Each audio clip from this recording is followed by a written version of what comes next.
ठहरो, कोई जरूरत नहीं पुलिस को मेरे दरवाजे पर बुलाने की। मगर बड़े भैया ये रवि, मैं अभी तक मरा नहीं हूं। घर की छोटी मोटी उलझने मैं खुद सुलझा सकता हूं। साहब जी ने डांटिए, अभी का अभी डांटिए। अरे छोटी मालकिन के गहने चोरी हो गए और ये लोग हम पर शक कर रहे हैं। ये लोग सोच रहे हैं कि वो गहने हम कहीं बेचा है।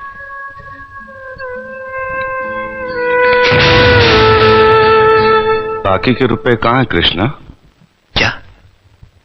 क्या पूछा आपने साहब जी? मैं पूछ रहा हूं कि बाकी के रुपए कहां हैं? ये आप पूछ रहे हैं साहब जी अपने कृष्णा से? देखो कृष्णा, गलती हर इंसान से होती है। तुम मुझे सही सही बता दो कि गहने तुमने कहां बेचे, मैं तुम्हें कुछ नहीं कहूंगा।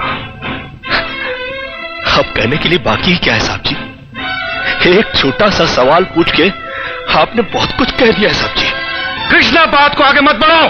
बात आगे बढ़ चुकी है साहब जी, बात आगे बढ़ चुकी है। अब तो आप पुलिस को ही बुलाइए। वो जब हमें कुत्ते की तरह मार मार के हमसे पूछेगी ना, अब तो हम तभी बताएंगे कि हम गहने कहां बेच कर आए साहब जी। मत कहो मुझे साहब जी। इसी साहब जी की इज्जत आज तुमने मिट्टी में मिला दी। क्या कुछ नहीं किया था मैंने तुम्हारे लिए, उसका मुझे तुमने ये बतला दिया। अरे भैया अरे हट जाओ ज्योति। जिस दिन मेरी फैक्ट्री जलकर राख हो गई थी और मैं बर्बाद हो गया था, मुझे उतना दुख नहीं हुआ था कृष्णा जितना आज हुआ जब तुमने इस घर में चोरी की है। साहब जी, बचपन में जब हमारे माँ बाप मर गए थे ना और हम अनाथ हो गए थे ना, तब भी हमें इतना दुख नहीं हुआ था जितना दुख हमें आज हुआ है जब आपने हमें चोर कहा साहब जी।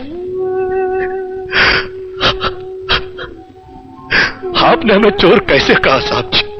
और ज्यादा सफाई देने की जरूरत नहीं है। दूर हो जा, मेरी नजरों से दूर हो जा।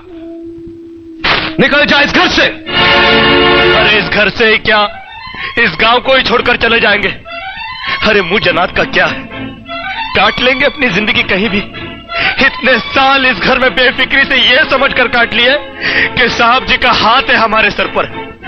हमको क्या है परवाह किसी बात की, मगर नहीं, अब हम जान गए कि इस दुनिया में अनाथ का कोई नहीं होता। हम जा रहे हैं साहब जी और इस घर में कभी नहीं आएंगे। अभी निकल जा।